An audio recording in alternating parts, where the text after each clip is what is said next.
Clap.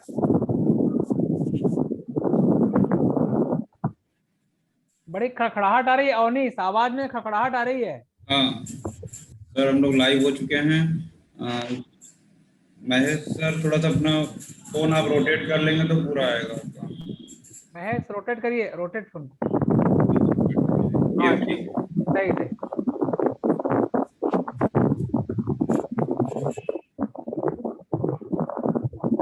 अब सही हुआ।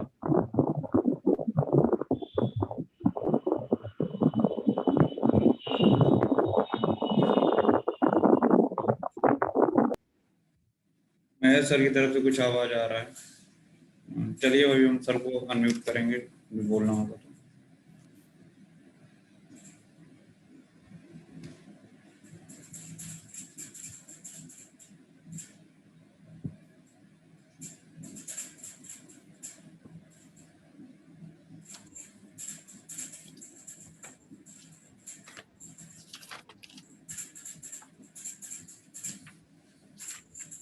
बहुत बहुत स्वागत है आप सभी का इस कार्यक्रम में, स्वास्थ्य परिचर्चा आरोग्य भारती काशी प्रांत के द्वारा आयोजित इस विशेष कार्यक्रम में मैं डॉक्टर अवनीश पांडे आप सभी का बहुत बहुत स्वागत, वंदन, अभिनंदन करता हूं।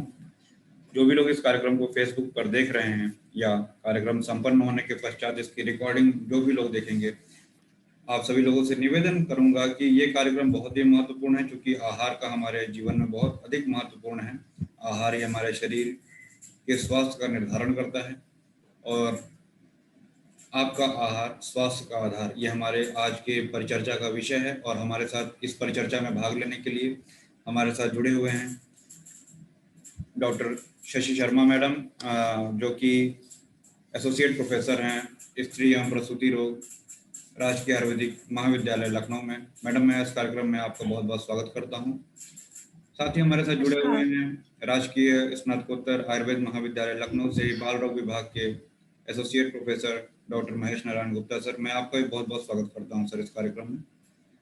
हमारे साथ जुड़े हुए हैं काशी हिंदू विश्वविद्यालय आयुर्वेद संकाय से वैद्य सुशील कुमार दुबे सर। आप क्रिया शारीर विभाग में सहायक आचार्य के पद पर हैं। इस कार्यक्रम में मैं आपका बहुत बहुत स्वागत करता हूं। हमारे साथ इस कार्यक्रम में हमारे सहयोगी जुड़ी हुई हैं डॉक्टर मीनाक्षी जी, आप सह सचिव हैं आरोग्य भारती काशी प्रांत की। मैं आपका भी बहुत बहुत स्वागत करता हूं इस कार्यक्रम में।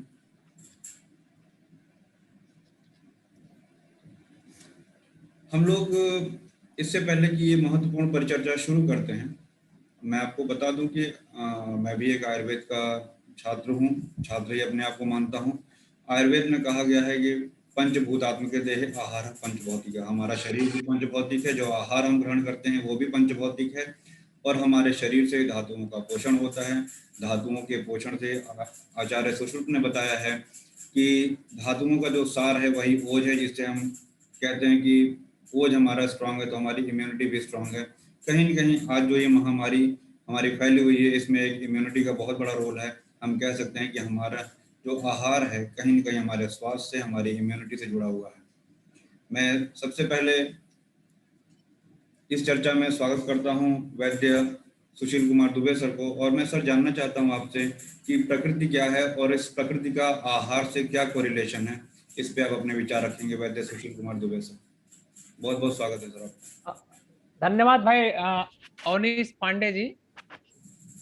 और इस महत्वपूर्ण टॉपिक को उठाने के लिए, जो सबसे बर्निंग टॉपिक है, अगर इस बर्निंग टॉपिक को आदमी ध्यान दे तो कहा नहीं गया कि आहारम महा औषधि, आहार से बड़ी कोई औषधि नहीं है। और यदि आपने आहार में कुछ गलत किया, औषधि आपकी आहार बन जाती है, जो वर्तमान परिप्रेक्ष्य में दिख रहा है। जितने भी अब बेचारे जितने लोगों का औषधि आहार बन गई है, सुबह दोपहर शाम उनकी औषधि से ही आहार बनती है। इसका तात्पर्य है कि आहार का समुचित उन्होंने सदुपयोग नहीं किया, और आहार का प्रकृति के अनुरूप, इसका सबसे महत्वपूर्ण अगर हम बिंदु पे लेके आए, तो जो मॉडर्न साइंस में कहते हैं कि 2400 किलो कैलोरी हम प्रत्येक व्यक्ति को देंगे। कोई प्रेगनेंसी है तो उसमें 3600 किलो कैलोरी देंगे। उनका एक मानक फिक्स है कि ये सबको खाना हम बराबर देंगे। परंतु हमारे यहाँ जो आहार का कहा गया वो पहला अगर चिकित्सा देखें और खाना देखें, दोनों को उन्होंने कहा है कि पुरुषम पुरुषम विच्च चिकित्सा में विद्यते। यदि प्रत्येक पुरुष की चिकित्सा अलग अलग होगी, अर्थात प्रत्येक पुरुष का आहार भी अलग अलग होगा। अब प्रकृति पे अगर आते हैं तो आहार मात्रा अग्नि बल अपेक्षणी, आहार की मात्रा हमारे अग्नि बल की अपेक्षा करता है। उसको लेकर के हम अगर पैरामीटर बनाएं तो अब देखिए हमें ही सिंपल, अगर हमारा सिंपल बॉडी है, नॉर्मली दुबले पतले हम लोग हैं, बात प्रकृति बात प्रधान ज्यादा हमारा है, तो स्वाभाविक है कि हमारी खाने का मात्रा कम होगा। अगर जो वही कफ वाला प्रकृति का आदमी होगा, आराम से उसका जो अगर लक्षण में आएंगे तो कहा नहीं गया कि अल्प केशो कृशोरुच्छो वाचलश्चल मानस स्वप्नेषु आकाशचारी, बात प्रकृति को अंदर हो कि भाई जिसके बाल कम होगा, सामने महेश भाई दिख रहे हैं लेकिन ये तो शुद्ध कफ है, और कफ में लगता है कफ प्रधान के साथ बात में है कि बाल कम हो, दुबले पतले हो, खुरदरे आपके स्किन हो, ठीक है, अल्प केशो कृशोरुच्छो वाचलस, ज्यादा बोलने वाले हो। तो ज्यादा बोलने वाला देखिए, ज्यादा बात वाला मैं हो गया, इधर कफ के एकदम पूरे महेश भाई हो गए, लेकिन बाल उनका इनका बात का लक्षण मिल रहा है कि बाल गायब है, बाल पक जा रहे हैं, झड़ रहे हैं।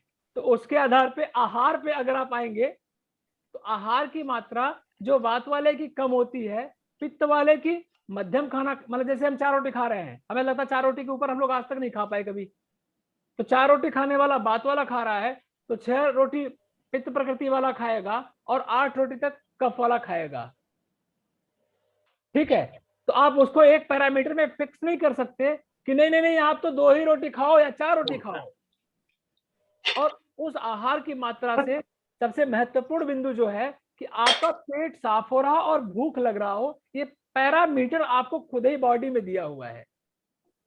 इन पैरामीटर के आधार पे अगर हम आहार को देते हैं प्रत्येक व्यक्ति को तो शायद उसकी अग्नि विपरीत नहीं होगी।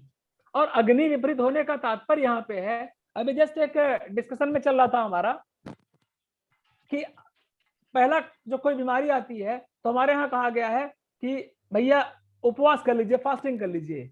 तो फास्टिंग पे जब एक डिस्कशन लंबा चला, एक दिन के डिस्कशन से फास्टिंग से क्या मतलब है, उस पर फिर अग्नि का एक दूसरा आदमी कोई आपके 18वीं शताब्दी किताब लिखा है आहार पे ही, कि आहार ही स्वास्थ्य का आधार जो आपका है, बहुत फेमस पूरे वर्ल्ड की किताब है अंग्रेजी, और पूरा का पूरा हमारे आयुर्वेद का कॉपी किया गया उसमें। जो बात लोगों ने सामने रखा हमारे, तो उन्होंने कहा कि जो अग्नि हमारी है, ये अग्नि या तो अन्न को पचाएगी और या तो रोगों का पाचन करेगी। तो जो ही रोग शरीर पे आक्रमण करता है उस समय आपका शरीर वो अग्नि बाहर आकर के टेम्परेचर बढ़ा करके उस बीमारियों को मारने का प्रयास करता है। तो आपकी अग्नि की सारी जो एटीपी, जितना एटीपी ऊर्जा आदि है, वो पूरे बॉडी को बैक्टीरिया वायरस मारने में बाहर ले जाता है। और उस समय अगर आप अन्न डालेंगे तो उस अन्न का पाचन न होकर के विष के रूप में और परेशान करता है, जिस कारण से आपका रोग और बढ़ेगा। तो ऐसी परिस्थिति में तुरंत अगर उपवास करेंगे तो आपका अन्न का पाचन, मतलब लाइट लिक्विड डाइट लीजिए जिसमें अग्नि को करे ना। इसलिए प्रकृति के अनुसार यदि आहार की व्यवस्था हम एक प्रोटोकॉल में बना दिया जाए तो शायद जो स्वास्थ्य का आधार की आपकी आज की परिकल्पना है, परिकल्पना को हम पूर्ण कर सकते हैं। इसलिए प्रकृति और अग्नि और साथ में आहार की व्यवस्था, इन तीनों का मैच करिए। और मैच करके अभी एक आहार पे हमने, एक हमारी स्टूडेंट पीएचडी भी कर रही है, और इस आहार को अगर साउथ का आप डिश देखेंगे तो देखिए उनका डिश उनके प्रकृति के अनुसार है। वहां का डिश देखिए, सांभर डोसा खा रहे हैं खूब बढ़िया पचाते हैं वो। हमारे यहाँ का देखिए तो कोणार्क सब्जी कचौड़ी खूब फेमस है हमारे पूर्वांचल की, सब आराम से खाते हैं कोणार्क सब्जी और वो, तो उनके लिए यह साथ में है चावल दाल का। बिहार की तरफ देखिए तो ये उनके जो देश और प्रकृति के आधार पे आहार की व्यवस्था समुचित है। लेकिन जो दिखावापन में हम आहार की मितव्यता कर रहे हैं उसे रोगों को हम आवाहन करते हैं। ये एक मूल कंसेप्ट आपका आया कि प्रकृति के अनुसार आहार लेने पे हम रोगों को कभी बुलावा नहीं देंगे। जी जी जी सर, बहुत अच्छा आपने सुझाव रखा सर। एक मेरा एक क्वेरी है कि आयुर्वेद का स्नातक होने के नाते, एक छात्र होने के नाते, कि जैसे कि हम लोग तो आयुर्वेद के चिकित्सक हैं, वैद्य हैं, हम एक आम जनमानस को ये किस तरीके से अपनी बातों को समझा सकते हैं कि प्रकृति के अनुसार उनको कौन सा आहार लेना चाहिए, इसके लिए क्या करना चाहिए? ऊपर के लेवल पे हम कैसे अपनी बातों को वहां पे पहुंचा सकते हैं, इसके बारे में हम आपको विचार जानना चाहेंगे।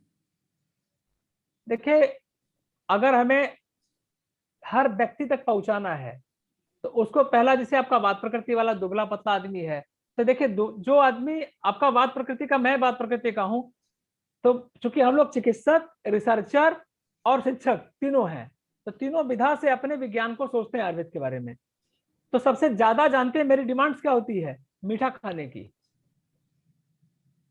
हर खाने में मुझे, यहां तक चावल दाल के साथ ही मीठा खाने का हम प्रयास करते हैं। तो जो दुबले पतले, एक लक्षण हम पांचों, जो हम लोगों का एक कैरेक्टर दिया हुआ है, अभी 30 क्वेश्चन का हमने एक प्रकृति का, 30 क्वेश्चन का जो दिखाया था पिछली बार एक लेक्चर्स में, अगर हम उसको एक कैरेक्टर बना लें कि बात प्रकृति वाले को मीठा खट्टा नमकीन ज्यादा मात्रा में दें। मीठा खट्टा नमकीन के बारे में डिफाइन करना होता, चूंकि प्रत्येक व्यक्ति कहता है मीठा कौन है, तो जिससे आपका दिया है हमारा लक्षण नहीं, जिससे हमारी इंद्रिय, आत्मा और मन प्रसन्न हो जाए खाते ही जी डायरेक्ट, वो हमारा मीठा हुआ। जी नमकीन का दिया हुआ है कि आपका नमकीन का जो कैरेक्टर दिया हुआ है उसको लेकर के हम एक बनाए कि जो नमकीन सभी जानते हैं। जी खट्टा के बारे में सभी जानते हैं कि मीठा खट्टा नमकीन, अगर ये वात प्रकृति के व्यक्तियों खाएंगे तो ये साथ में भी इनके लिए रहेगा, साथ में के साथ में स्वस्थ रहेंगे, स्वस्थ के साथ में इनका मतलब वजन भी गिरेगा नहीं। जी तो ये हमारा वात प्रकृति का हुआ। जस्ट उसके साथ में हमारा कफ प्रकृति वाले के लिए हुआ कि भैया हमारा अच्छा खाना कौन सा होगा। तो अच्छा खाना के लिए आपने उनको बताया कि नहीं, आप देखिए कड़ुआ तिक्त कसेला की मात्रा ज्यादा उनको पसंद भी आता है, जो देखिए मोटे थुलथुल होंगे, आराम से चाट पकौड़ा खूब खाते हैं आराम से वो। जी एक बॉडी डिमांड्स जो होती है ना, जी उसके आधार पे प्रत्येक व्यक्ति का अगर आकलन किया जाए, खुद बॉडी डिमांड करती है, तो उनको कड़ुआ तिक्त कसेला ज्यादा खाएंगे, वो मोटे अपने आप जल्दी मोटे होंगे, थोड़ा सा प्रयास जल्दी मोटे होंगे। जी बात वाला बेचारा बहुत प्रयास करेगा तब मोटा होगा। जी तो उनका कड़ुआ तिक्त कसेला का अगर हैबिट है तो उनके खाने में रहेगा सारा खाना, लेकिन कड़ुआ तिक्त कसेला की हमारी जरूर उनके मात्रा दिया जाए। उसी तरह से जो पित्त वाला है, उसके वाले के जस्ट उसका जो आपका विरोधी गुण होता है कि मधुर तिक्त कसाय, मीठा तिक्त और कसाय। मीठा, अब तिक्त में लोग कहते हैं, तिक्त को मरचा कहते हैं। जी आपको हर वक्त ये बताना पड़ेगा कि मरचा कड़ुआ होता है, तिक्त नहीं होता है। भैया करेला खा लो और मरचा खा लो, तो करेला तिक्त रस है और मरचा कड़ुआ है। जी एक छोटा, सब कोई जब भी आप कहीं बात करेंगे तो उनके दिमाग में आता है, अरे डॉक्टर साहब तिक्त, ये तो मरचा तीखा तीखा तीखा है, तो तीखा तुरंत कहिए भैया करेला और मरचा का टेस्ट आपको मालूम है ना। जी तो कड़ुआ वाला जहां पित्त बढ़ाएगा, वही तिक्त करेला वाला पित्त को हमारा गिराएगा। जी तो उनको हमें एकदम सिंपल, अगर हम छोटे छोटे कोटेशंस में बना करके एक छोटी फाइल में, जैसा कि अभी मैडम मीनाक्षी जी ने बहुत ज्यादा एक बढ़िया प्रयास किया, इन्होंने बनाया था कैलेंडर वाला। उस कैलेंडरों में एक बच्चे के लेवल से ही प्रकृति के अनुरूप उनकी आहार और प्रकृति के अनुरूप उनकी शिक्षा, तो उससे क्या होगा कि उनका विकास बहुत ज्यादा होगा। बात प्रकृति वाला नेतागिरी में मजा आएगा उसको, जी पित्त प्रकृति वाले में तुरंत आर्मी और गुस्सा, मतलब लड़ाई में कहीं पुलिस वाला, फोर्स वाला, उसको वहां मजा आएगा। कब प्रकृति वाले को बोलते रहे, कोई फर्क नहीं पड़ने वाला, एडमिनिस्ट्रेशन में लगा दिए, सुनता रहेगा, डिसीजन अपने मन से लेगा वो। जी इस तरह से छोटे छोटे कोटेशंस अगर हम लेकर के निकालते हैं, और इस खाने के साथ में, जी और खाने का एक सबसे बड़ी जो महत्वपूर्ण बात है कि सर्व रसाभ्यासो। जब भी आप पहले की थाली देखते थे, हमें याद है अपने पुराने जमाने की, कि पहले की थाली में सारे आपके एक साथ भरे होते थे, मीठा भी है, खट्टा भी है, नमकीन भी है, कड़ुआ भी है, सभी रखा होता था। तो खाने के सभी रसों का अभ्यास करने से आपका बल बढ़ता है। लेकिन आजकल के जो बच्चों में देखिए, आपका अभी हमसे अच्छा महेश भाई इसके बारे में बताएंगे कि जो आजकल का वो क्या कहते हैं, बच्चे को ज्यादा पसंद है जो कुरकुरे, चिप्स, जी ठीक है, और क्या कहते हैं उसका, अरे भाई, बर्गर कुरकुरा, चिप्स चिप्स, और एक जो बर्गर, बर्गर फास्ट फूड। अब देखिए इसमें सिंगल रस है, सारे रस नहीं होते इसमें। तो सारे रस नहीं है तो स्वाभाविक है कि उनको दुर्बलता काज करेगा, जी और जी दुर्बलता करे जाएगा। तो कहा ही गया कि प्राकृतस्तु बलम श्लेष्मा, जी विकृतो बल, प्राकृत जो बल है वो कफ है। तो आप कफ को मेंटेन नहीं करें, दुर्बलता मतलब बल हमारा कफ कम हुआ, और अगर कफ कम होगा तो हमारी इम्यूनिटी कम होगी। तो ये हमारी जो अंग्रेजियत की बहुत बढ़िया, आपके बहुत अच्छे वक्ता आज के आए हैं जो इस विषय पे महेश भाई बोलेंगे कि चाउमीन, कुरकुरे, एक एक लाइन ये बताते हैं कि तेल की मात्रा कितनी है, इसकी कुरकुरे की मात्रा ये क्या करेगा, पूरा इनका बड़ा तगड़ा डिस्कशन रहा है, इनका बड़ा माइन्यूट स्टडी महेश भाई का हमारे साथ रहे हैं जी तो इनका एकदम माइन्यूट स्टडी रहती है पूरी। एक दिन हमारे घर में किचन में आए और मैडम को बताने लगे कि मैडम ये है, मैडम ये है। वाइफ कुछ देर में कही अरे यार तो बड़ा हम लोगों को इतना फॉलो करना पड़ेगा, बड़ा टफ काम हो जाएगा। जी इन्होंने कहा हम तो पुराने जमाने के दादी माँ के नुस्खों को डिफाइन कर रहे हैं।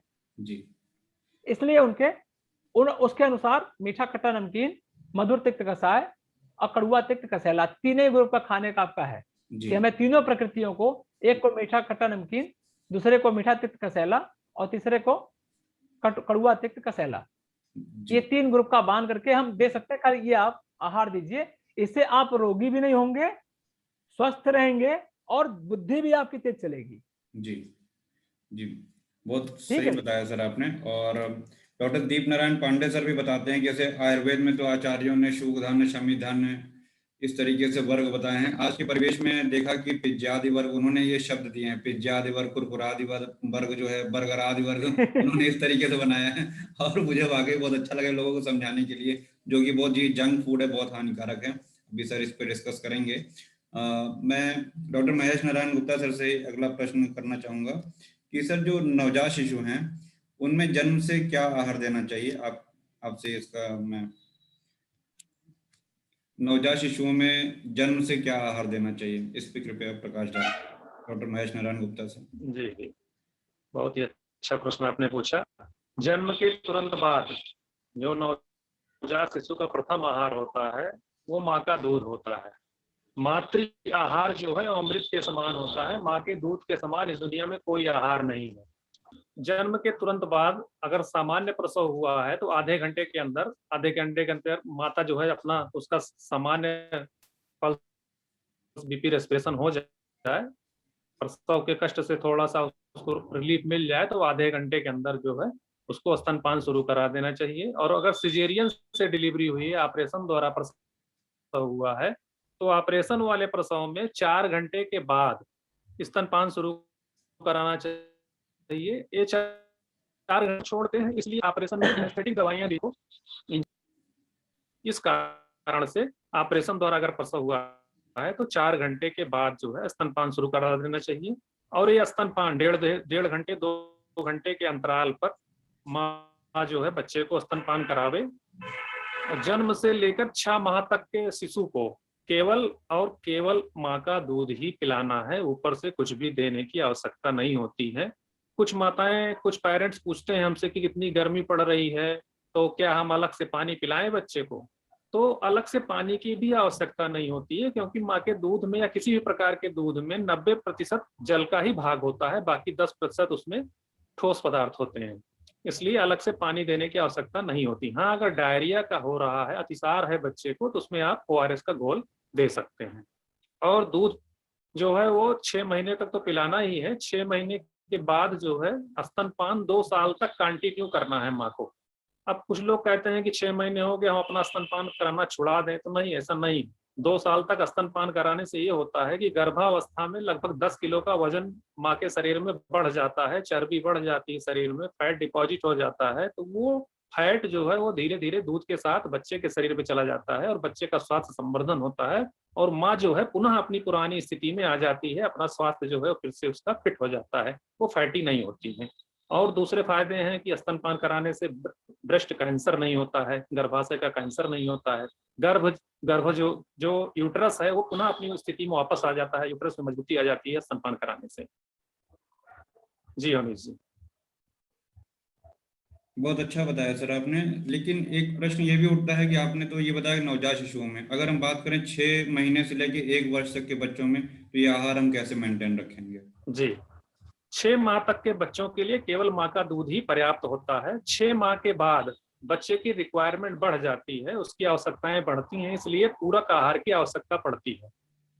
प्रचार माध्यमों से भारत सरकार, स्वास्थ्य मंत्रालय प्रचार करवाता है, सभी लोग टीवी में देखते हैं, लेकिन उसका पालन नहीं करते हैं, उस पर ध्यान नहीं देते हैं ऐड पर कि 6 माह से हमें पूरक आहार शुरू करना है। पूरक आहार में हम 6 माह हो जाए तो आयुर्वेद में भी कहा गया है अन्नप्राशन कराना चाहिए।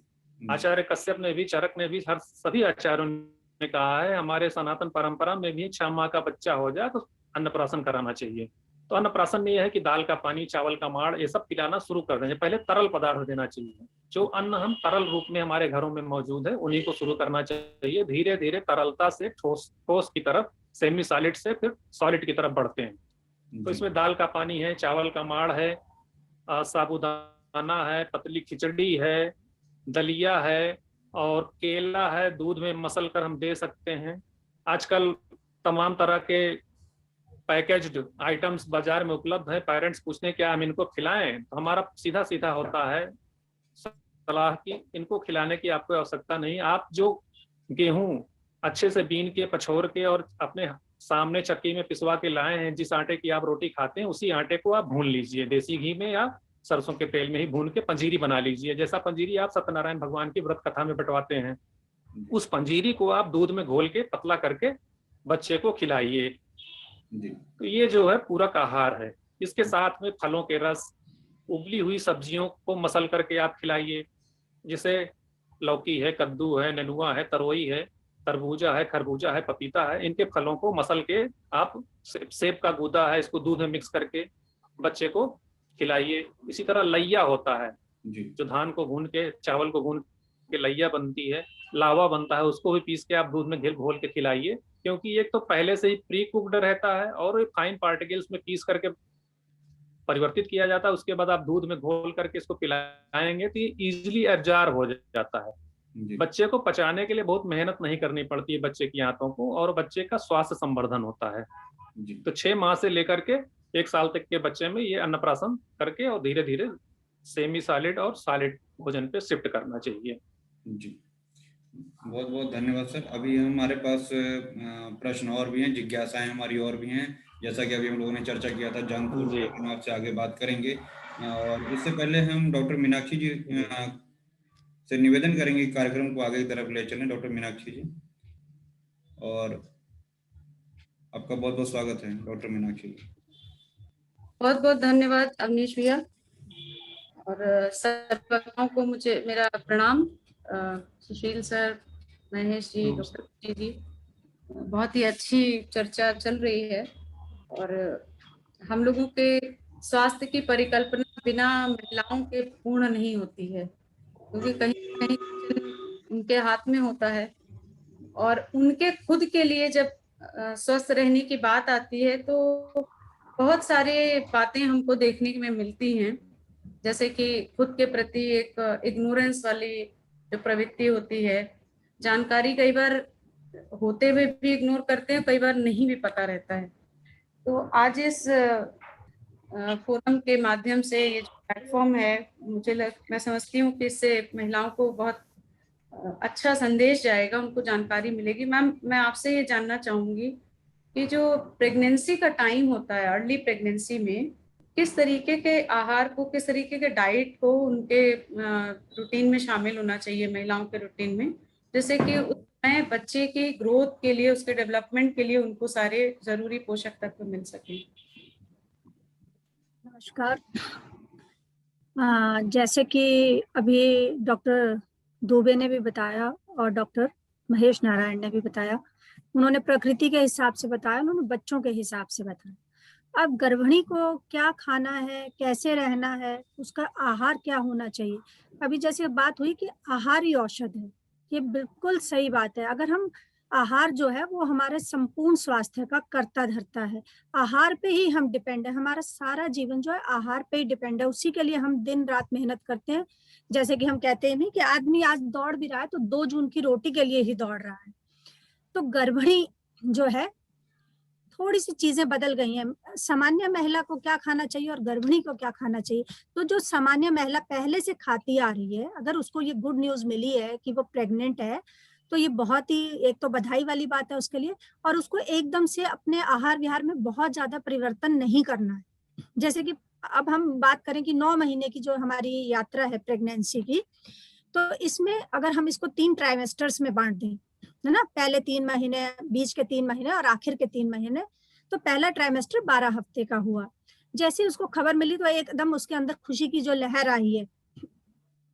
तो उसके साथ उसको इस समय अब क्या क्या समस्या, एक तो उसको महीना नहीं आएगा, दूसरा, उसको थोड़ा सा नोजिया वॉमिटिंग की समस्या हो सकती है। बॉडी में जो बच्चा ग्रो कर रहा है, जो गर्भ की स्थापना हुई है, उसकी वजह से जो हार्मोनल चेंजेस हुए हैं, उससे क्या होगा कि उसको थोड़ा सा नोजिया या वॉमिटिंग हो सकता है। ये भी जरूरी नहीं है कि सभी महिलाओं को मिले, किसी को ज्यादा मिलता है, किसी को कम मिलता है। ये भी डिपेंड करता है कि पेशेंट की प्रकृति कैसी है, उसकी टॉलरेंस पावर कैसी है, कितना ज्यादा वो हर चीज को लिए सेंसिटिव है।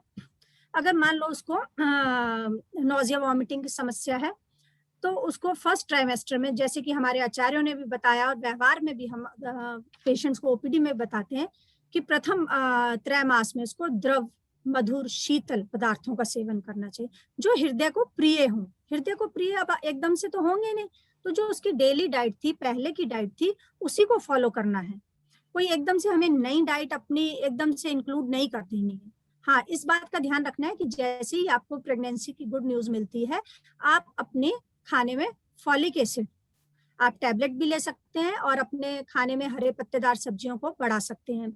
इस बात का ध्यान जरूर रखना है कि फॉलिक एसिड का सप्लीमेंटेशन हम उसको जरूर करें।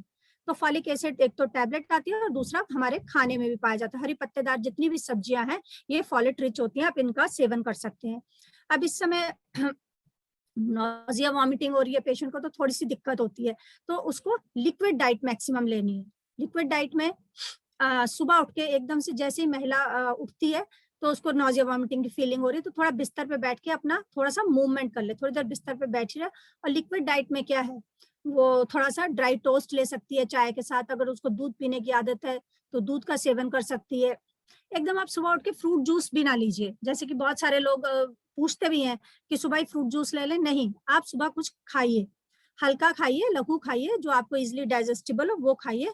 और उसके साथ फिर अपना जो भी आपकी डेली डाइट है, आचार्यों ने भी बताया कि दूध है ना, बिना औषधियों से संस्कारित किया हुआ दूध जो है वो श्रेष्ठ है। तो आप अगर दूध के पहले से पीते आ रहे हैं तो आप उसका सेवन कर सकते हैं। और अगर आप दूध नहीं पी रहे हैं तो आप उसको अपने 9 महीने की इस यात्रा में शामिल कर लीजिए। थोड़े से शुरू करिए और फिर धीरे धीरे अपनी क्वांटिटी बढ़ाइए।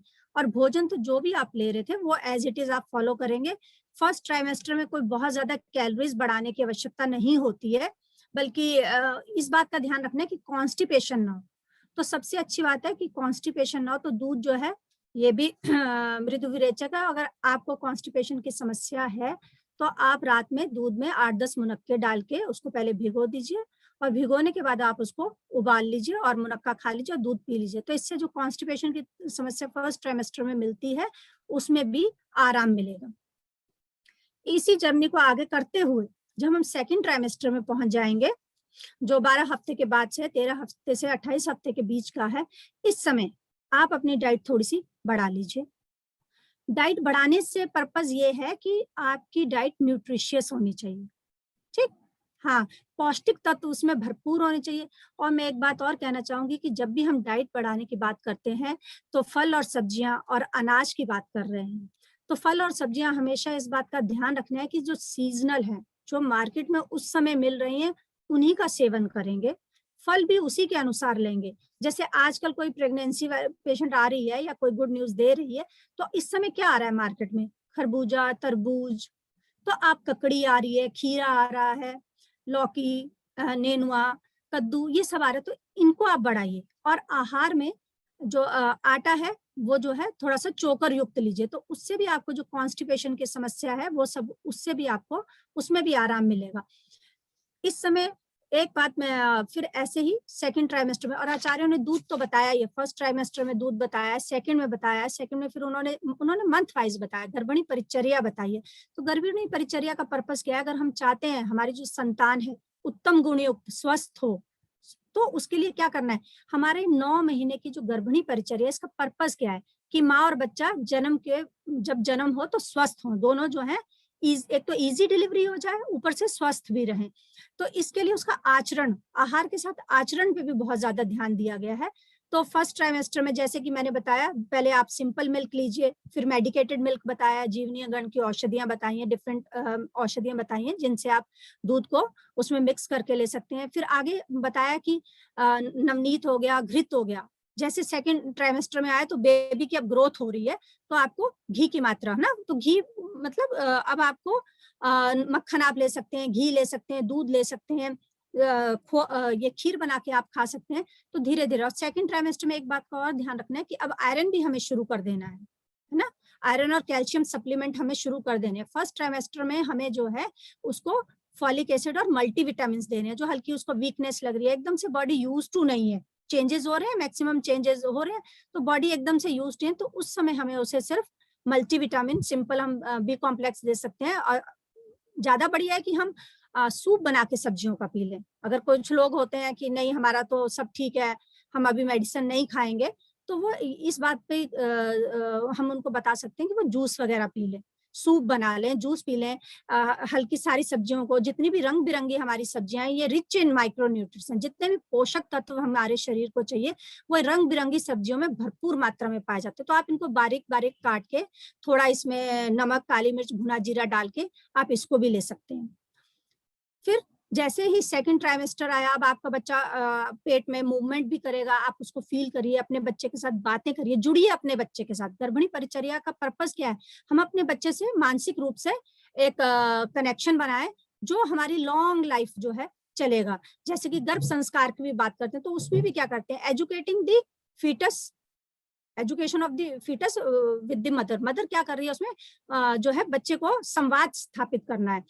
तो इसी में आगे बढ़ते हुए फिर सेकंड ट्राइमेस्टर में हम उसको आयरन और कैल्शियम सप्लीमेंट शुरू कर देंगे। यही यात्रा जब हमारी थर्ड ट्राइमेस्टर में की तरफ प्रोग्रेस करेगी, अब माँ को चिंता होगी कि मेरी डिलीवरी कैसे होगी, नॉर्मल होगा, सिजेरियन होगा। तो डॉक्टर का भी क्या काम है या हमारा क्या काम है, अवेयरनेस देना स्टेप बाय स्टेप।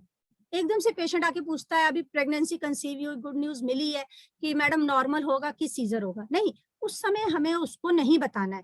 धीरे धीरे जब मरीज हमारे पास आता रहता है, 9 महीने की परिचर्या में हम कहते हैं कम से कम उसकी 10 विजिट होनी चाहिए, नहीं तो मिनिमम तो 3-4 तो होनी। तो उसका पर्पस क्या है? उसका पर्पस यह है कि धीरे धीरे हम स्टेप बाय स्टेप पेशेंट को सारी जानकारी दें और सही समय पे दें। अगर हम उसको पहले ही बता दें कि बहुत ज्यादा लेबर पेन्स होगी, तो पेशेंट एकदम से एप्रीहेंसिव हो जाएगा, पैनिक हो जाएगा, घबराहट होगी। तो धीरे धीरे चलते हुए हमें इस 9 महीने की यात्रा को करते हुए उसको अंत तक सुख प्रसव की ओर ले जाना है, जिससे माँ और बच्चा दोनों स्वस्थ रहें।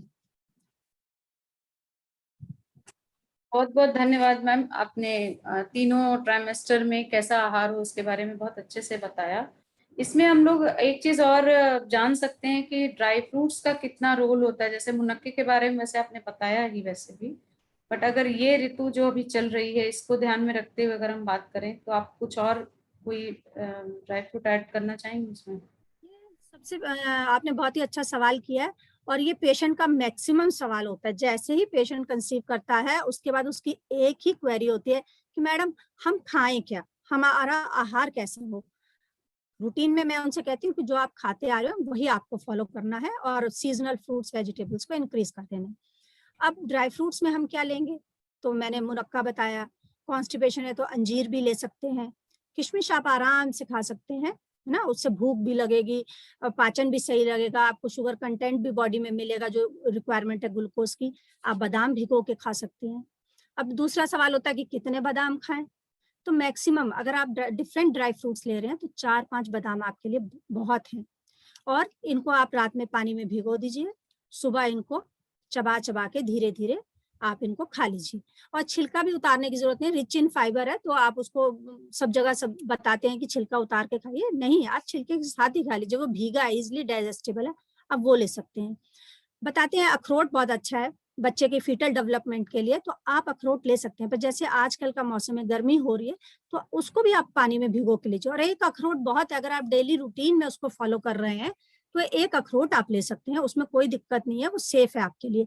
हाँ, अगर आपको कोई ब्लीडिंग की परेशानी है, कोई ब्लड प्रेशर की दिक्कत है, कोई प्रीमेच्योर अबॉर्शन या डिलीवरी, ऐसी कोई समस्या है तो अपने चिकित्सक से कंसल्ट करें। फिर जैसे नारियल है, सूखा नारियल भी खा सकती है महिला, वो भी उसके लिए अच्छा है, उसमें ऑयल्स भी हैं, सब कुछ है, तो वो भी ले सकती है।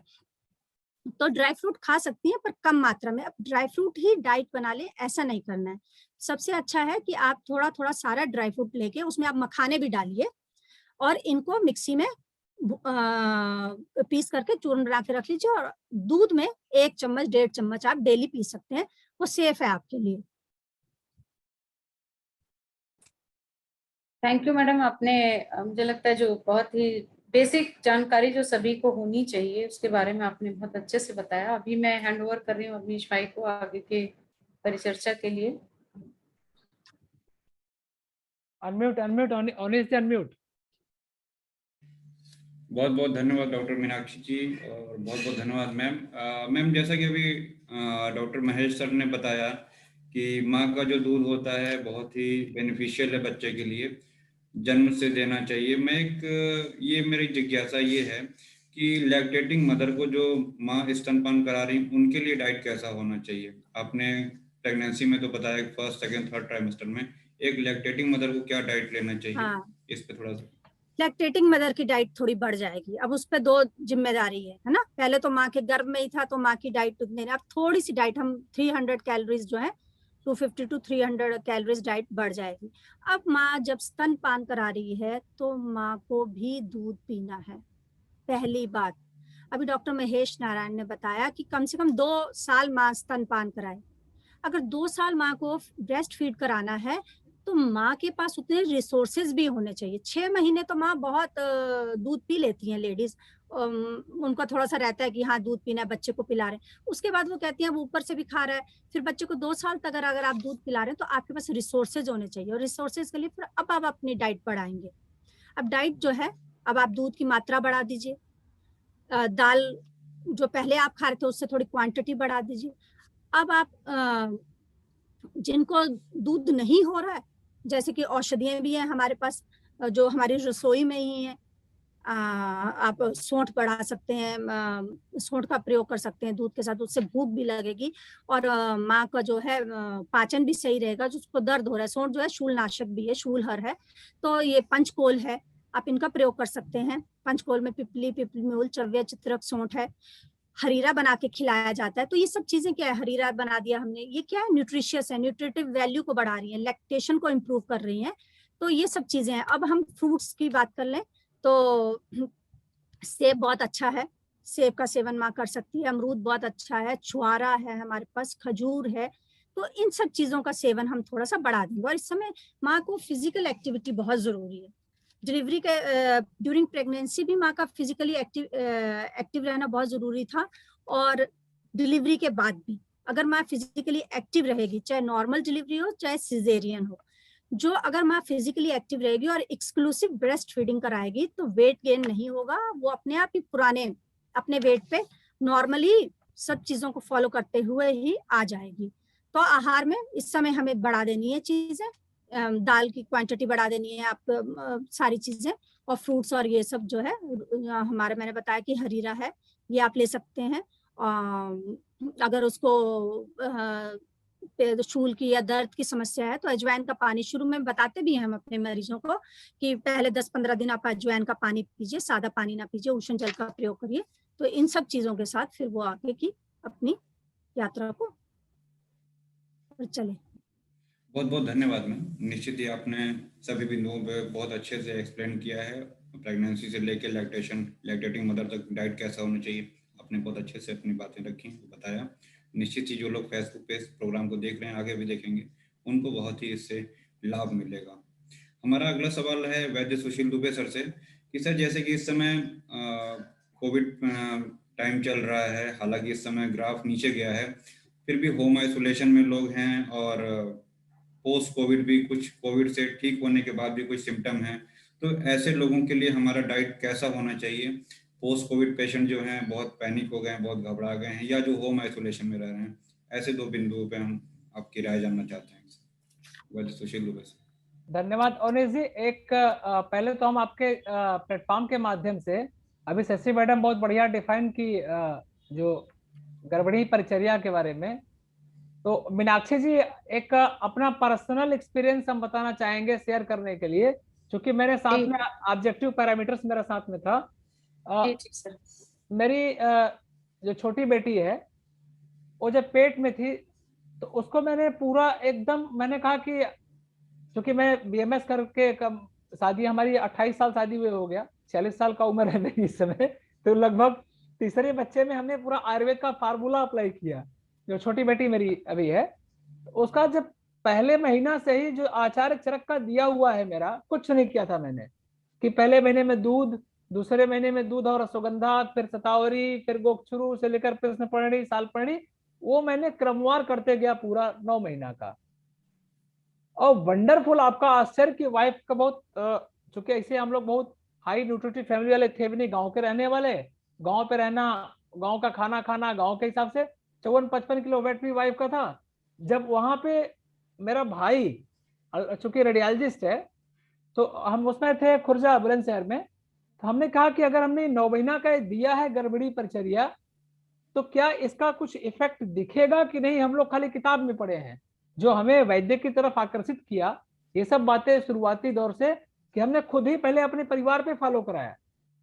तो आपको बड़ा आश्चर्य होगा, मेरा भाई कहा कई हजार मैंने अल्ट्रासाउंड कराया है, उसने जो अल्ट्रासाउंड किया था, लेकिन जो एमनियोटिक फ्लूइड मेरी वाइफ को मिला था, वैसा उसने एमनियोटिक फ्लूइड किसी बहुत हेल्दी, बहुत अच्छे फैमिली वालों में भी नहीं मिला था।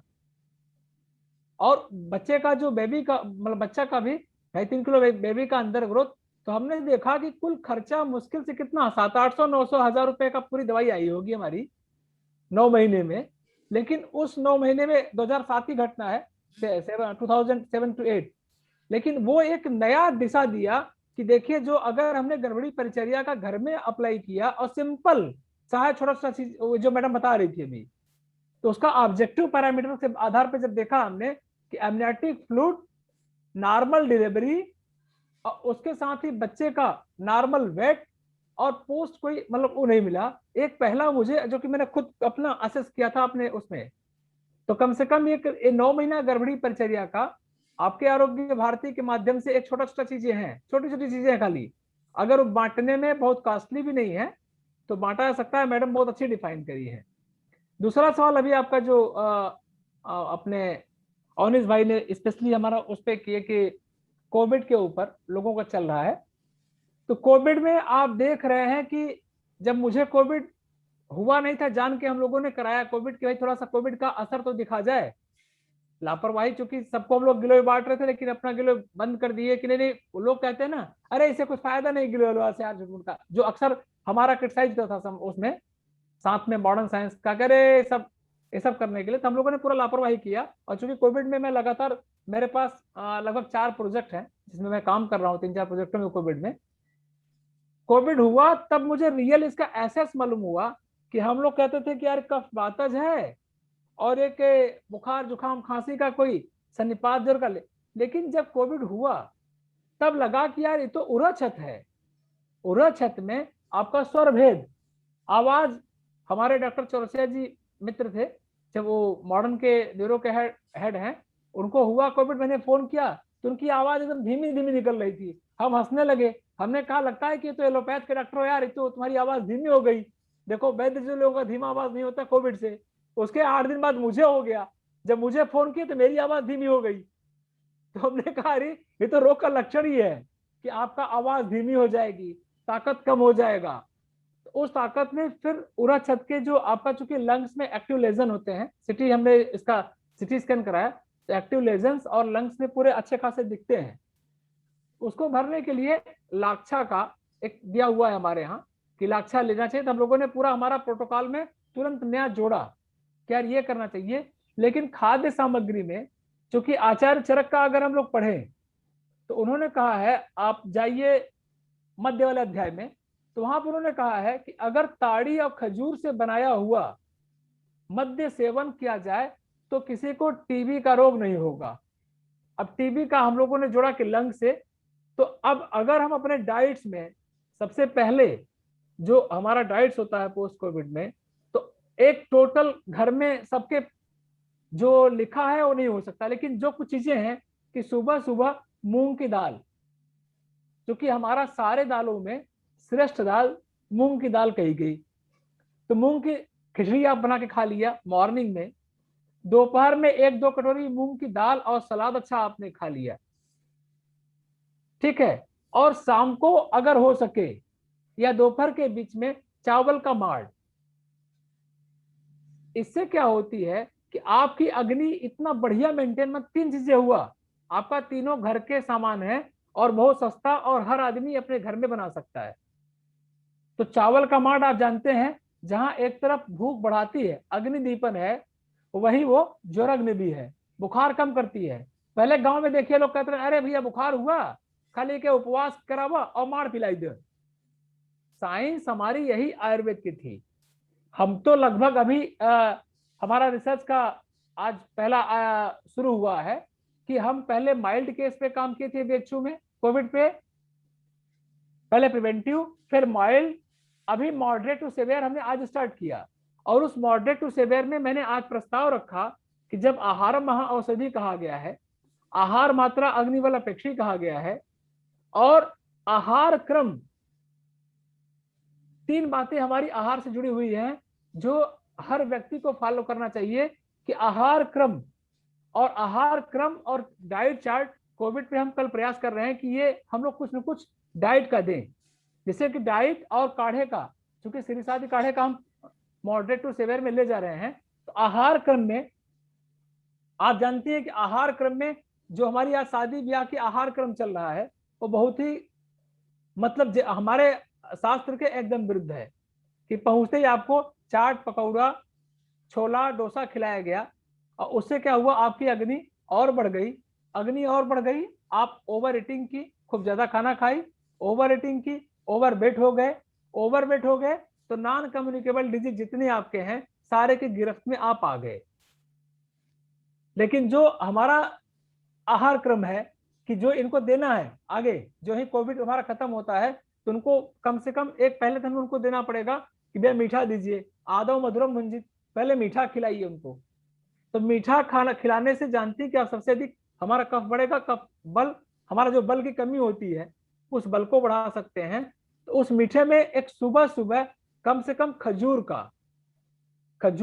2 या 4 जितना भी आदमी पचा सकता हो वो खजूर का उपयोग जरूर करे, क्योंकि खजूर का 2 काम करेगा। जहां एक तरफ हमारा इम्यूनाइजेशन लंग्स के लिए कर रहा है एज पर हमारे चरक संहिता, और वही दूसरी तरफ खजूर सबसे पोषक तत्व है जो सबसे न्यूट्रिशन मिलती है। यही कारण है कि देखिए हमारे मुस्लिम संप्रदाय में लोग जब व्रत रखते हैं तो पूरे महीना खजूर पे खूब ज्यादा डिपेंडेंसी गर्मी में करते हैं। गर्मी में क्या होता है कि हमारा ग्रीष्म में वात का संचय होना शुरू हुआ और तुरंत आपने वात के संचय को कम करने के लिए खजूर आदि लेना शुरू किए तो उनकी जितनी ऊर्जा गई थी वो उतना मेंटेन हो जाता है। तो खजूर डाइट में रखें, खजूर के साथ में मूंग की दाल कम से कम 1 या 2 कटोरी जो खा सकते हैं वो, चावल का माड़ और पतली मूंग की खिचड़ी कम से कम 3 दिन 3 to 5 डेज अगर खा लेंगे तो उनकी अग्नि अच्छी प्रज्वलित हो जाएगी। उस अग्नि प्रज्वलित से उनका जितना वेट रिड्यूस हुआ है, जितना अच्छा भूख बढ़ता है उतना ही वेट खटाक से अपना गेन करेंगे जितना उनका वजन है। और देन आहार क्रम में कि पहले मीठा, फिर नॉर्मल खाना, फिर कड़वा तिक्त कसैला वाला लास्ट में अगर खाते हैं तो कम से कम उनकी जितनी वीकनेस मोस्ट कॉमन जो आता है इस पे, पेशेंट कहेगा साहब चलने पे हाँफते हैं, तो इसका मतलब चलने पे हाँफने वाला आपका खजूर दूर किया उनको। क्योंकि ताड़ी का बना पदार्थ अभी कहीं मिल नहीं रहा है, लेकिन हम लोग जा रहे हैं कि अगर ताड़ी का बना हुआ, इसका ताड़ी का एक हमने देखा है एक व्यक्तिगत जो पेशेंट हमारे रहे एक रिलेटिव जिनका पूरा लंग्स खराब हो गया था, हमें लगता है कि 30-40 साल पहले, 40 साल पहले सभी डॉक्टर लोग बोले थे, अभी 70 साल के हैं वो, तो बोले कि सभी लोग कहे कि मर जाएंगे 1-2 महीने में, परंतु वो आकर के गांव में उनको बताया ताड़ी पीना शुरू किए और आप आश्चर्य मानेंगे आज 70 साल में टनाटन पूरा एकदम आराम से लाइफ निकाल रहे हैं। तो हमारी चरक संहिता की बात वहां पुष्ट हुई कि लंग्स के रोगों में जो फेफड़ा का रोग है वहां ताड़ी और खजूर का लाइक वैक्सीनेशन काम करता है। जैसा आचार्य सुश्रुत बताए हैं कि हमारा तुलसी की पत्ती और काली मिर्च अगर आप फवार महीने में खाती हैं तो पूरे साल आपको बुखार नहीं होगा। मतलब 2 वैक्सीनेशन का मुझे मिला अभी इंडिकेशन आपके अपने किताबों में। पहला ताड़ी खजूर का अगर आप खाती हैं तो फेफड़े का रोग नहीं होगा, और क्वार के महीने में तुलसी और काली मिर्च खाती हैं अगर पूरा 1 माह तो पूरे साल आपको कोई बुखार नहीं होगा। ये 2 वैक्सीनेशन का मुझे कंटेंट स्पेशली मिला है, क्योंकि और तो आपके बच्चों वाले में अच्छा खासा पीडियाट्रिक्स में भी है वैक्सीनेशन का, लेकिन 2 बड़े लोगों के लिए आराम से ये दोनों काम हो सकता है। जी सर।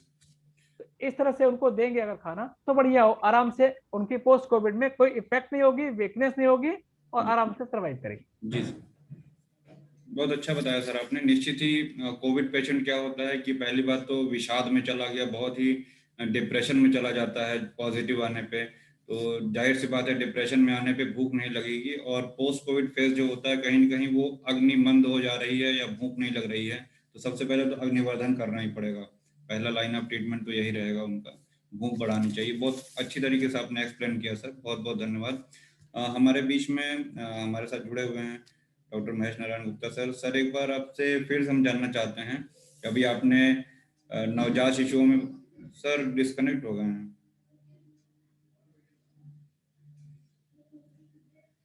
सर, डिस्कनेक्ट हो चुके हैं।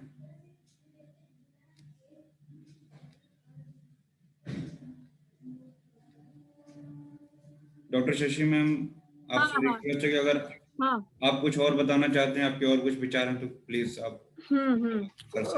प्रेगनेंसी इस समय जैसे कि कोविड है और पेशेंट अगर प्रेग्नेंट है तो मैं उसको यही कहना चाहूंगी कि आपको घबराने की जरूरत नहीं है, पैनिक होने की जरूरत नहीं है। आप जो कोविड एप्रोप्रिएट बिहेवियर है इसको फॉलो करिए, घर पे रहिए। और दूसरी बात, अगर आपको कोई भी एडवाइस चाहिए तो टेलीफोनिक कंसल्टेशन आजकल सब तरफ से मिल रही है, तो ऑनलाइन कंसल्टेशन कर सकते हैं आप, वीडियो कॉलिंग पे बात कर सकते हैं।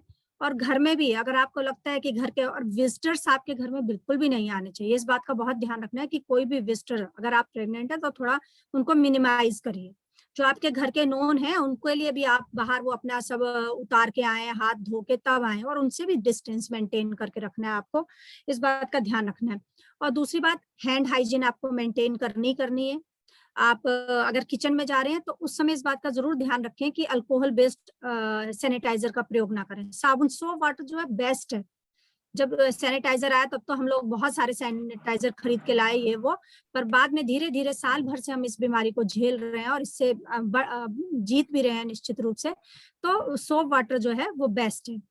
और एक बात का ध्यान ये भी रखना है कि हॉस्पिटल भी अगर आपको बहुत जरूरी है, आप कोई इन्वेस्टिगेशन करानी है, कुछ भी कराना है, अगर बहुत नेसेसरी है तभी आप जाइए। जो प्रेगनेंसी है ये कोई इलनेस की स्टेट नहीं है, it is a wellness state, है ना। परिवर्तन हो रहा है जीवन में, हम आगे बढ़ रहे हैं, तो रिप्रोड्यूस कर रहे हैं अपने आप को, तो एक अलग ही तरह की फीलिंग है। तो इसलिए मिनिमम आप बाहर निकलिए। इन्वेस्टिगेशन एक आप अल्ट्रासाउंड जरूर करा लीजिए समय समय पे, फर्स्ट ट्राइमेस्टर में, सेकंड ट्राइमेस्टर में, थर्ड ट्राइमेस्टर में।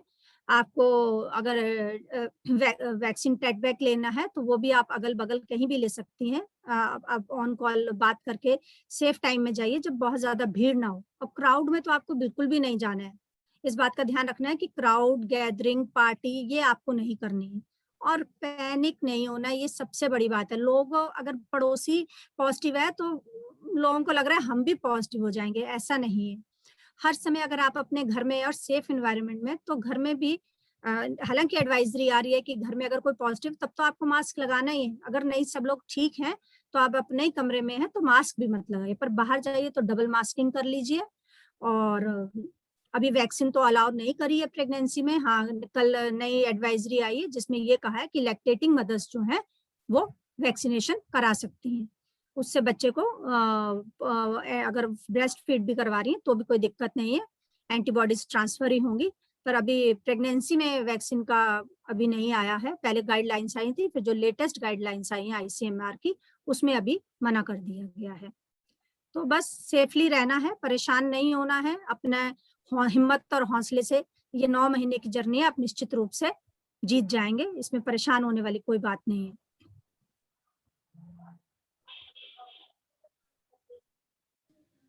बहुत बहुत धन्यवाद मैडम, आपने जो प्रिवेंटिव एस्पेक्ट बताया।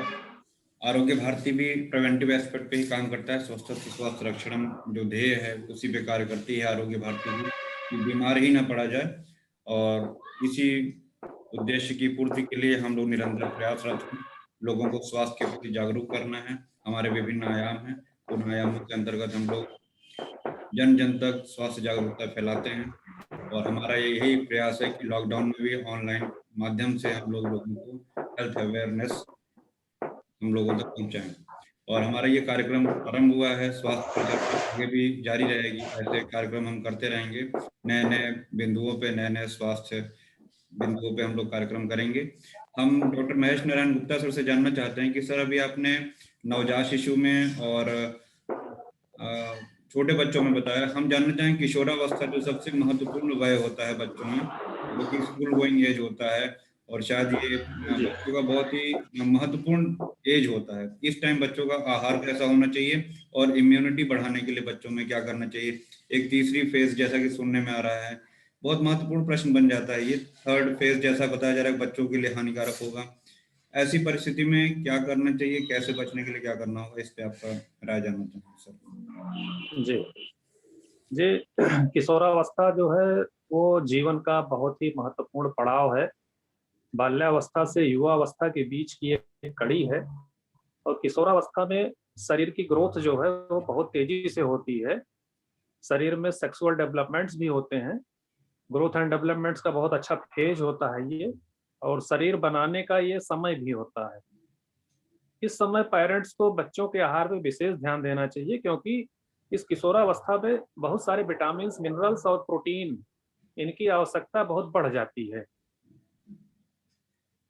तो भोजन में जो है हमारे जो है carbohydrate, protein, fat, vitamin, minerals, water, ये बैलेंस डाइट में होता है। इस तरह आयुर्वेद में कहा गया कि हमारा आहार जो है 5 भौतिक होना चाहिए, यानी आकाश, वायु, अग्नि, जल, पृथ्वी, 5 तत्व होने चाहिए, और षड्रस युक्त होना चाहिए। बहुत सारी जनता को पता ही नहीं है, उनको बस खट्टा, मीठा, तीता, नमकीन, यही 4 ही स्वाद पता है, जबकि स्वाद 6 तरह के बताए गए हैं आयुर्वेद में: मधुर, अम्ल, लवण, कटु, तिक्त और कषाय। तो इन सभी रसों का हमारे भोजन में समावेश होना चाहिए, तभी जो है आहार जो है वो संपूर्ण होता है। अब कार्बोहाइड्रेट जो है वो हमारे भोजन में कैलोरी का पार्ट जो है वो, जिसे 2000 से 2400 कैलोरी की रिक्वायरमेंट है, तो उसका 50 से 55-60% तक भाग जो है वो कार्बोहाइड्रेट के स्रोत से आना चाहिए। कैलोरी का 10 से 15% भाग जो है वो प्रोटीन से आना चाहिए। इसी प्रकार 25 से 30% कैलोरी जो है हमारी फैट से आनी चाहिए। विटामिन, मिनरल्स ये एनर्जी नहीं प्रोवाइड करते हैं, लेकिन ये ग्रोथ और डेवलपमेंट, एंजाइमेटिक एक्टिविटीज के लिए, बहुत ही हार्मोन्स बनने के लिए इनकी रिक्वायरमेंट होती है। तो किशोरावस्था में जो है इनका संतुलित मात्रा में शरीर में आहार में शामिल होना चाहिए। कार्बोहाइड्रेट हमें अनाज से मिलता है, गेहूं है, चावल है, आलू है, केला है, इनसे मिलता है। गुड़ है, चीनी है, इनसे कार्बोहाइड्रेट मिलता है। प्रोटीन जो है दूध से, दालों से, सोयाबीन से, और नॉनवेज में अंडा, मीट, मछली से मिलता है प्रोटीन। फैट जो है वो घी, तेल से मिलता है, और भी बहुत सारे भोज्य पदार्थ हैं जिसमें फैट होता है। विटामिन, मिनरल्स जो है वो सब्जियों से, सलाद से, और फलों से मिलता है। कुछ फल ऐसे हैं, मीठे फल, जिनसे कार्बोहाइड्रेट भी मिलता है, जैसे केला है, अमरूद है, सेब है, अनार है, संतरा है, इन सब से कार्बोहाइड्रेट भी मिलता है। उसके साथ साथ विटामिन और मिनरल्स भी मिलते हैं। तो किशोरावस्था में कुछ चीजें हैं, जैसे जिंक है, आयरन है, कैल्शियम और फास्फोरस, इनकी रिक्वायरमेंट बहुत ज्यादा मात्रा में होती है। इसलिए किशोरावस्था में बच्चों को, चाहे वो लड़का हो चाहे लड़की हो, दूध का अवश्य सेवन कराना चाहिए।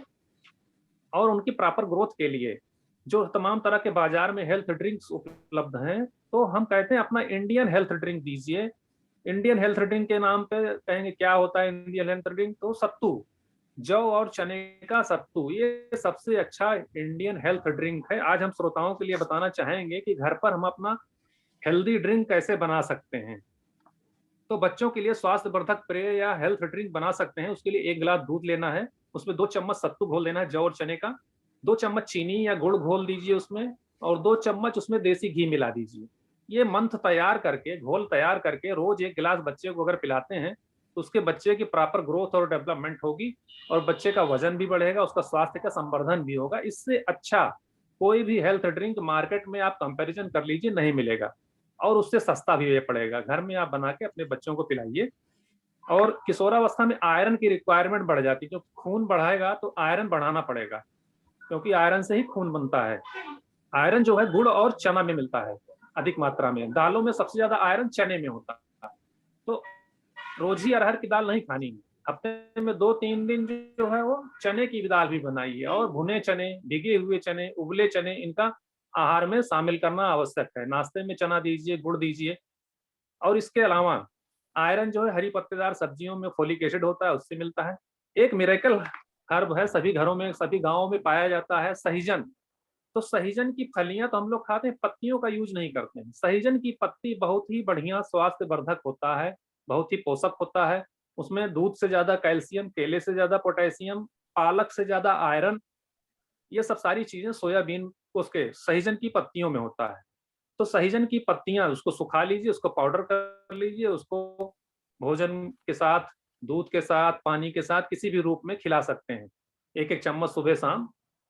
थोड़ा कड़वा होता है तो गुड़ के साथ मिला कर खिला देंगे तो सहीजन की पत्तियों से भी स्वास्थ्य बहुत अच्छी तरह से सुधरता है। और किशोरावस्था में क्या चीजें जरूरत होती हैं, तो सब्जियां और फल, कोई भी एक फल जो है वो जरूर शामिल करना चाहिए आहार में।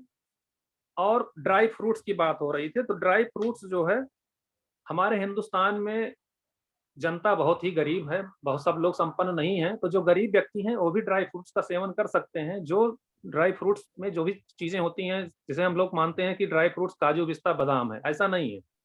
काजू पिस्ता और बादाम का जो भी कंटेंट है, जो भी उसमें विटामिन मिनरल्स और कार्बोहाइड्रेट प्रोटीन फैट हैं, जो भी उसमें इंग्रेडिएंट्स हैं, उनका कंपैरिजन आप मूंगफली से करिए तो 19-20 मूंगफली में सारे गुण काजू और बादाम पिस्ता के हैं। काजू बादाम पिस्ता 1000-1200 रुपए किलो है, वहीं मूंगफली का दाना हमारा 100 रुपए किलो है।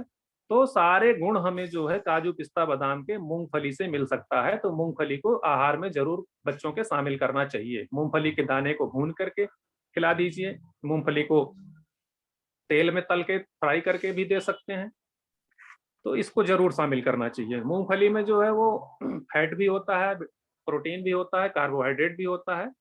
ये एक बैलेंस डाइट की तरह काम करता है।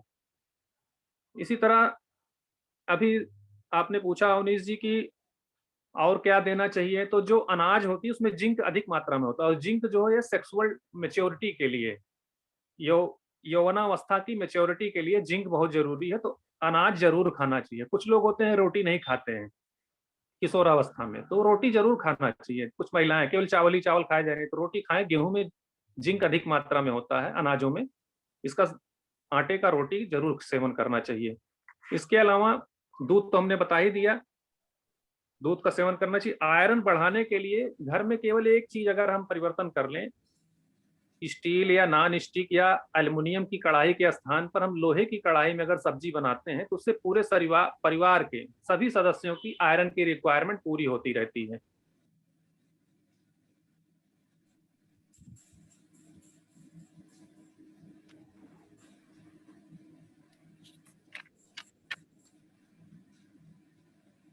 डिस्कनेक्ट हो गए सर।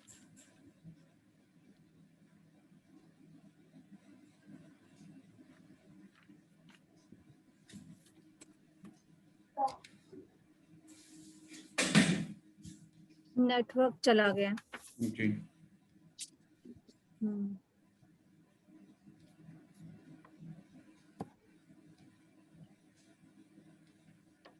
मैं एक बात कहना चाहती हूँ।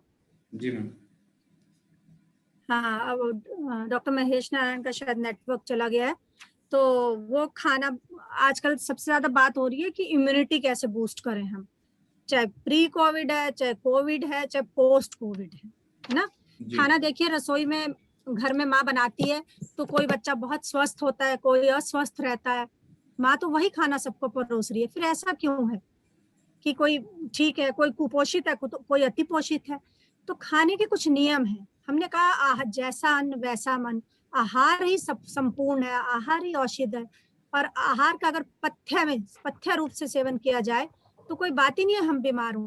तो कुछ मेरे छोटे छोटे पॉइंट्स हैं कि जब भी हम खाना खाएं तो समय पे खाएं, पूर्व का भोजन पच गया है तभी खाना खाने बैठें। दूसरा, हमारा भोजन जो है संतुलित और परंपरागत होना चाहिए। ये अभी जैसे कि डॉक्टर सुशील दुबे ने भी बताया कि साउथ वाला ये खाता है, नॉर्थ वाला, तो अपने अनुसार खाएं। तीसरी बात, भोजन जब भी आप खाएं प्रसन्न मन के साथ खाएं और उसको प्रसाद रूप में खाएं। शुद्ध सात्विक मन से भगवान का शुक्रिया करके आप भोजन को खाएंगे तो वो प्रसाद बन जाएगा, वो आपके लिए अमृत के समान होगा। फिर आप स्वस्थ रहेंगे, शारीरिक, मानसिक, और अगर आप शारीरिक और मानसिक रूप से स्वस्थ हैं तभी आप आध्यात्मिक उन्नति भी कर सकते हैं। कभी भी, जैसे किशोरावस्था की बात हो रही है तो आप देखते हैं आजकल तो बच्चे साल भर से स्कूल नहीं जा रहे हैं। अदरवाइज क्या होता है कि मम्मी पापा टिफिन लेके उनके साथ, अगर बच्चा कार से जा रहा है तो कार में खा रहा है। तो कभी भी बच्चों को मैं कहना चाहती हूँ, किशोरियां हो चाहे किशोर हो, दौड़ते भागते कभी भी भोजन ना करिए। अगर आपको स्कूल जाना है, अगर आपको कॉलेज जाना है, तो कोशिश करिए आधा घंटा पहले हम इत्मीनान से अपना भोजन कर लें, उसके बाद जो भी भाग दौड़ करनी है आप करिए। जब भी आप भोजन खाते हैं तो कृपया उसको धीरे धीरे चबा के और स्वाद लेके खाइए। जितने भी हम ये पेय पदार्थ पीते हैं, हम लोग भी करते हैं, इनको आराम से बैठ के धीमे धीमे पीजिए स्वाद लेके। अगर हम दूध दिया है तो बच्चे ने, मतलब मम्मी पीछे पड़ गई है तो बच्चे ने उसको बस गटक लिया, नहीं, आप गटकिए नहीं, उसको धीमे धीमे स्वाद लेके थोड़ा सा उसको पीजिए और खाना भी धीरे धीरे चबा के खाइए। थोड़ा टाइम दीजिए अपने खाने को। दिन भर आप इतना ज्यादा टाइम सोशल मीडिया को और सब चीजों को देते हैं, तो किशोरों और किशोरियों से मैं कहना चाहती हूँ कि खाने को भी थोड़ा सा टाइम दीजिए। बहुत आपका मैक्सिमम टाइम जाएगा तो 1-1.5 घंटा लगेगा अगर आप 3 टाइम भी भोजन कर रहे हैं। और जब भी आप घर से निकलते हैं तो कभी भी आपको ब्रेकफास्ट मिस नहीं करना है। और लोग, बच्चे क्या करते हैं, बच्चे हो चाहे महिलाएं हो, कोई भी हो, चाहे जेंट्स हो, ब्रेकफास्ट पैक कर दो ऑफिस में जाके खा लेंगे। नहीं, आप अपना ब्रेकफास्ट करिए, उसको मिस मत करिए। और महिलाओं से भी मैं कहना चाहती हूँ कि वो सुबह का नाश्ता 8 से 9 बजे के बीच में कर लें। अपनी पूजा पाठ, अपना जो भी कार्य या तो पहले कर लें या उसके बाद करें। अगर आप स्वस्थ रहना चाहते हैं, आपके ऊपर पूरे घर की जिम्मेदारी है, तो आपको अपनी रक्षा खुद ही करनी है, तभी आप सबके लिए सुरक्षा कवच बन पाएंगे। तो इसलिए इस बात का भी ध्यान रखें और रात का खाना थोड़ा जल्दी खाएं और थोड़ा सा कम खाएं। तो इससे जो है इम्यूनिटी बूस्टर के लिए आप सारी चीजें लीजिए, पर सबसे अच्छा जो है ये हमारा जो आहार विहार और विचार है, इनको जरूर फॉलो करिए। जो भी बताए गए हैं सब लोग जान रहे हैं, तो आप स्वस्थ रहेंगे और आपकी इम्यूनिटी भी बढ़ी रहेगी। बहुत डॉक्टर बहुत महेश जुड़ गए हैं? जी जी, धन्यवाद मैम। हाँ हाँ। सर अपने आप को अनम्यूट कर लीजिएगा, माइक ऑन कर लीजिएगा सर। जी जी जी। सर अपनी बातों को हाँ। संक्षिप्त रूप से पूरा कर लें सर। जी अवनीश जी, आपने पूछा था कि बच्चों की इम्यूनिटी बढ़ाने के लिए क्या करें, तो सबसे बढ़िया है गोल्डन मिल्क, दूध और हल्दी। जी हल्दी अगर कच्ची मिल जाए तो उसकी एक छोटी सी पीस, जैसे अदरक उबालते हैं दूध में, उस तरह से हल्दी का टुकड़ा दूध में उबाल करके दें। हल्दी सूख ताजी नहीं मिल रही है अगर कच्ची हल्दी, तो हल्दी का पाउडर भी दूध में उबाल करके बच्चों को पिलाएं। जी इसके साथ और भी चीजें हैं इम्यूनिटी वर्धक, जैसे गिलोय है, इसका काढ़ा, गिलोय की घनबटी भी दे सकते हैं। नीम की पत्तियों का सेवन, तुलसी की पत्तियां हैं, इनको भी दूध में उबाल करके या पानी में उबाल करके सिंपल गुड़ के साथ दे सकते हैं। पिपली है, काली मिर्च है, अदरक है, दालचीनी है, अड़ूसा है। इसी प्रकार जो है जिन बच्चों को सर्दी जुकाम खांसी बार बार होती है, उनको अड़ूसा है, भटकैया है, और दूधी घास होती है एक, दुग्धिका, इसको भी जो है पानी में उबाल करके गुड़ के साथ काढ़ा बनाकर सेवन कराने से बच्चे में सांस खांसी ये सब समस्या जल्दी जल्दी नहीं होती है। मुलेठी है, इनका सेवन करा सकते हैं, इससे बच्चे की इम्यूनिटी बढ़ती है और स्वास्थ्य भी सुधरता है। किसी बच्चे को बार बार अगर बुखार आता है तो उसकी इम्यूनिटी बढ़ाने के लिए काल मेघ है, चिरायता है, करंज है, मकोय है, इनकी पत्तियों का काढ़ा बना करके हम बच्चे को पिला सकते हैं। गुड़ जरूर मिला दीजिए जिससे थोड़ा सा मीठा हो जाए और बच्चा आसानी से पी ले। और सबसे बड़ा तो होता है इम्यूनिटी बढ़ाने के लिए हमारा आहार। आहार ही जो है वो शरीर का स्वास्थ्य संवर्धन करता है, आहार ही इम्यूनिटी बढ़ाती है।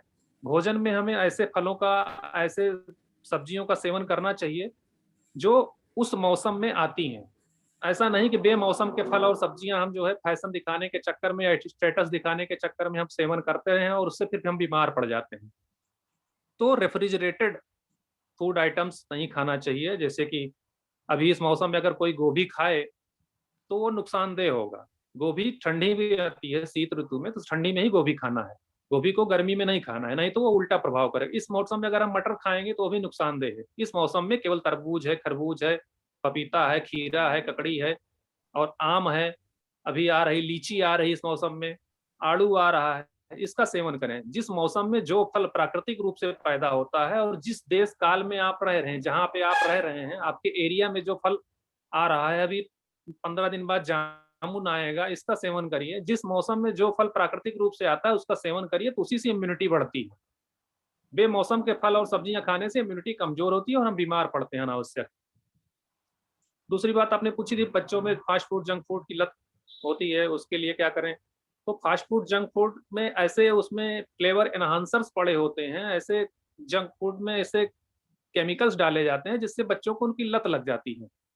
वो स्वाद बच्चे घर के खाने में ढूंढते हैं, तो घर के खाने में वो स्वाद नहीं मिलता है, क्योंकि कंपनीज वाले जो है उसमें तमाम तरह के HFCS high fructose corn syrup या सोडियम मोनोसोडियम ग्लूटामेट MSG ये सब मिलाते हैं। उससे स्वाद जो है उस फास्ट फूड का जंक फूड का बढ़ जाता है और घर के खाने में वो स्वाद नहीं पाते, इसलिए बच्चा बार बार वो जंक फूड खाने की जिद करता है। तो बच्चे को प्यार से समझाएं कि ये आपकी सेहत के लिए नुकसानदेह है, अभी नहीं 2-4 साल बाद आगे चल के आपको बीमारियों से ग्रसित कर देगा। तो बच्चे समझदार होते हैं, आप प्यार से समझाएंगे तो बच्चे समझेंगे। इसके बदले आप जो है इंडियन फास्ट फूड दीजिए। इंडियन फास्ट फूड जैसे हमारे प्राचीन काल में गुलगुला, आटे की पकौड़ियाँ जो बनाई जाती थी चीनी डाल के या गुड़ डाल के, गुलगुला कहते हैं, ये भी इंडियन फास्ट फूड है।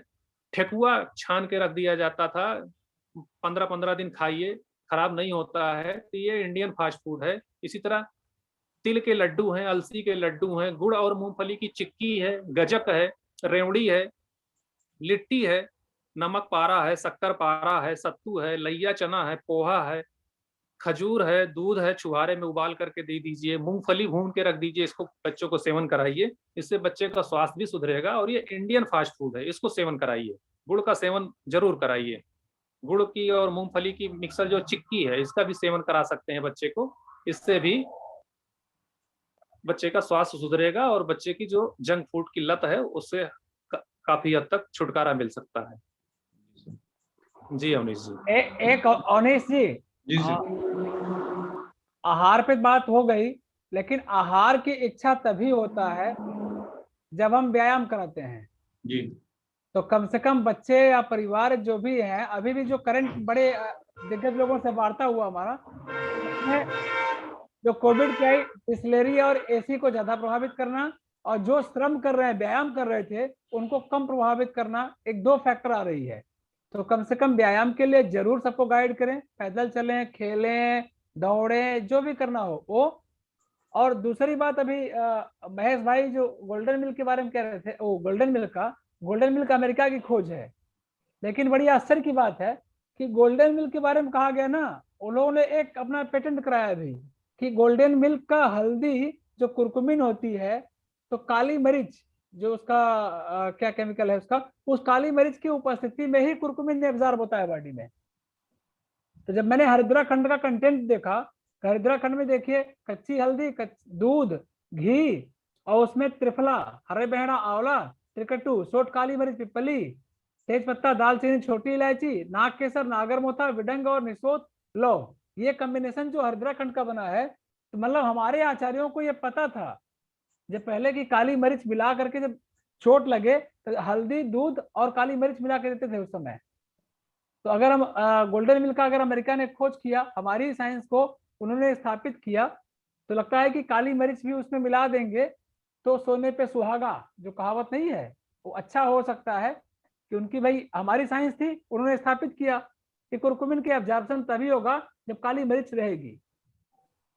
तो शायद एक अच्छी व्यवस्था हो सकती है। लेकिन व्यायाम करने के बाद आहार तो पचवे नहीं करेगा। आहार तभी पचेगा जब हम कुछ काम करेंगे। काम करने वाले काम करें, न काम करने वाले व्यायाम करें, तभी जो स्वास्थ्य की आपकी परिचय स्व स्थिति, ये तो स्वास्थ्य है। जो समान स्थापना करे वही स्वास्थ्य है। आपके शरीर की दोष को समान स्थापित करे वही स्वास्थ्य है। ढेर सारी आपके मंच पर बुलाने के लिए धन्यवाद। कम से कम आप लोगों ने हमें अपने विचार रखने का मौका दिया। और इस बर्निंग पॉइंट पे जब लोग डरे हुए हैं, हाँ डरे नहीं। कोविड का आयुर्वेद में पहले प्रिवेंशन ढूंढा, अभी चिकित्सा की व्यवस्था लगभग समुचित आ चुकी है। लोग बड़े आराम से चिकित्सा कर रहे हैं और घर पे ठीक हो रहे हैं। ये इन्हीं सब बातों के साथ, चूंकि आहार और औषधि का उपयोग करेंगे तो स्वस्थ रहेंगे और स्व स्थित आप पूरी बॉडी को सामान रख सकते हैं। डरे नहीं। और भारत में मतलब जमीन से आसमान तक जो छूने की क्षमता है, उसकी पराकाष्ठा को आप कहीं बेचारे आप इस तरह से जोड़े हैं लोगों को। ढेर सारी शुभकामनाएं आपको, डॉक्टर मीनाक्षी जी को, कि कम से कम आरोग्य भारती को आप लोगों ने एक जीवन दे दिया है। काशी प्रांत में इतना ज्यादा कार्यक्रम हो चुका, इतना ज्यादा कार्यक्रम, इतने वेबिनार हो गए हैं कि लोग वेबिनार के नाम से ये जाने जा रहे हैं कि आयुर्वेद, आरोग्य भारती मतलब आयुर्वेद। आयुर्वेद ने इतना ज्यादा नाम किया है इस काशी प्रांत में, मैं देख रहा हूँ जो कि कितना शतक लगा चुके होंगे आप वेबिनारों का। स्पेशल हार्टली आपको और मीनाक्षी जी को धन्यवाद कि कम से कम इस विषम परिस्थिति में जहां लोग डर के मारा निकल नहीं रहे हैं घर में से, वहां आप घर तक के सूचनाओं को पहुंचा रहे हैं। धन्यवाद आप सभी को। मैडम शशि मैडम को प्रणाम। महेश भाई तुम्हारे भाई हैं, छोटे मतलब महेश भाई तुम्हारे भाई और मित्र ही हैं। इनकी तो मतलब क्या कहा जाए, बाबा, इनका नाम बाबा था, काशी में हम लोग इनको बाबा बोलते थे कि बाबा नाम ही इनका था, बाबा मतलब बाबा विश्वनाथ की नगरी बाबा नाम था। धन्यवाद भाई। बहुत बहुत धन्यवाद सर, बहुत बहुत आभार वैद्य आरोग्य भारती का बहुत बहुत धन्यवाद। बहुत बहुत धन्यवाद डॉक्टर महेश नारायण गुप्ता सर, आपको भी बहुत बहुत धन्यवाद। डॉक्टर शशि मैम, आपको भी बहुत बहुत आभार। डॉक्टर मीनाक्षी मैम, आपने भी इस कार्यक्रम को बहुत अच्छे से पूर्ण कराने में पूरा सहयोग किया। बिना आपके सहयोग के ये कार्यक्रम संपन्न होना मुश्किल है और इतने कम समय में, और उम्मीद करते हैं कि आगे भी इस तरह के कार्यक्रम हम लोग विभिन्न विषयों पे आयोजित करते रहेंगे। डॉक्टर मीनाक्षी बहन, आपसे निवेदन करता हूँ कि कृपया शांति मंत्र का एक पाठ कर दें तो हम लोग इस कार्यक्रम को यहाँ पे बात पर चर्चा। जी जी अवनीश भाई, हम सभी लोग रीढ़ की हड्डी सीधी करके बैठ जाएंगे और प्रभु से प्रार्थना करेंगे शांति मंत्र के साथ। सर्वे भवन्तु सुखिनः, सर्वे सन्तु निरामया, सर्वे भद्राणि पश्यन्तु मा कश्चित् दुःखभाग् भवेत्। ॐ शान्ति शान्ति शान्ति। ये कल्पना भारतवर्ष में ही संभव है जो पूरे विश्व के कल्याण की कामना करता है, और इसी उद्देश्य के साथ हम लोग चल रहे हैं। निश्चित रूप से आप लोग के सहयोग से हम लोग सफल होंगे, ज्यादा से ज्यादा लोगों तक जागरूकता पहुंचाने।